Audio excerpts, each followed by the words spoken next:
is Heidi Sawyer with Jobs and ME. I'm here at the 19th Annual Maine HR Convention at the beautiful Samoset Resort, and I am sitting here with one of my personal idols, Cy Wakeman. Cy, thank you for joining us again. You are welcome. I wouldn't pass up a trip to beautiful Maine. We love it. Now, how many times have you been here now?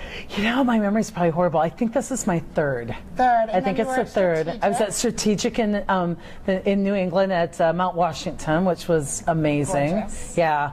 People would be nuts to miss these conferences. And you got your first standing ovation. I know. I got my first standing ovation. I couldn't be happier. Absolutely. I think your message is just, it's very timely because people talk about there's no common sense anymore. There's no personal accountability, and that's what your message is all about. And you take it to the leadership and the employees of a workforce. Tell us a little bit about that. You know, I just really take a look at what we need to do. We talk a lot about accountability, but not a lot of people are able to figure out how to really practice it. And too many times we train the leaders and then send the leaders out to hold people accountable.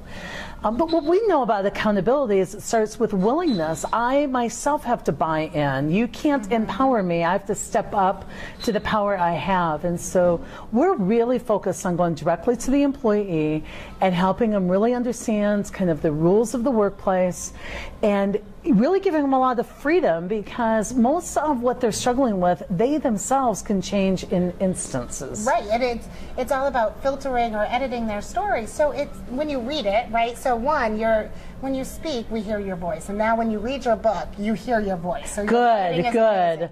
So why is it so simple? It sounds so simple, but in practice, we don't do it naturally. You know, I think part of the reason that it doesn't come naturally is that we're not ourselves practicing it on a daily basis. And so it's kind of like yoga. If you only do it a couple times a year, it's going to feel really unnatural. But first, each one of us has to make it a way of life. And then when we know how much freedom comes from it, it's easy to sing it from the rooftops. It's kind of like if you've seen a magic trick and then now you figure out how it's done, you can't ever go back to seeing the illusion of it. Right. And so if we're keeping it outside of ourselves and just trying to teach the techniques, it comes after the fact. If we're living it, we know that it's not a risky thing to bring up because it will bring people so much freedom. And it's instinctual. Yep, it's very instinctual. At that point. Now, you said innovation begins when we ditch the drama. Absolutely. You know, and many of us want to figure out how to grow that competency of innovation in our employees and in ourselves. And again, we're trying to kind of infuse it into people through training or development, or maybe it's a natural state for you. But what I know is innovation is a natural state for all of us.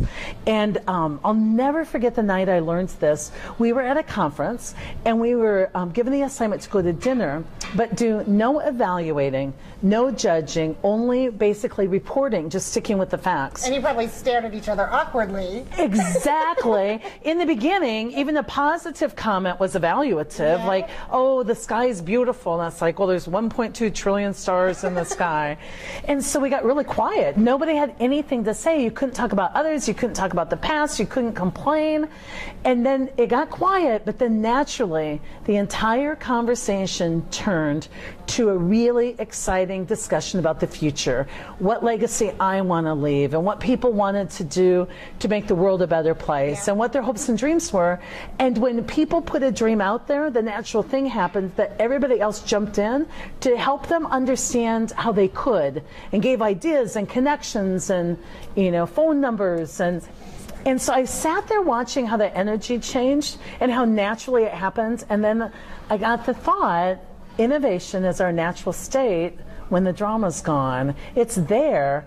We just are not clearing the way for it. So we don't have to learn it. We have to clear the way. That's an amazing message, because we've talked a lot about innovation at this seminar. So it's ditch the drama. Yeah, and innovation is exactly. And I liked your point about circumstance. So 50% of us are born happy, right? Yep. Something like that. No, 50% of our happiness we're born with. Right.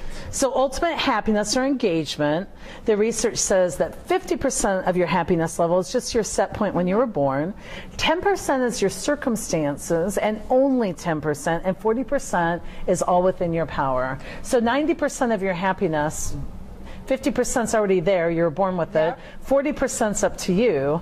And so what a freeing message. People believe suffering is mandatory, but suffering is completely optional. It's up to you. It's up to you. Absolutely. Now, you gave us a gift today when you came. I did. Can you tell everybody about it? You know, we are so excited because so many people say, Sai, I want to take you home on our desktop. I want you right there at work with me. So we want to find a scalable way to take our message out to every employee, put it on the desktop. So we have a multi-million-dollar training platform that we've partnered with the developer of.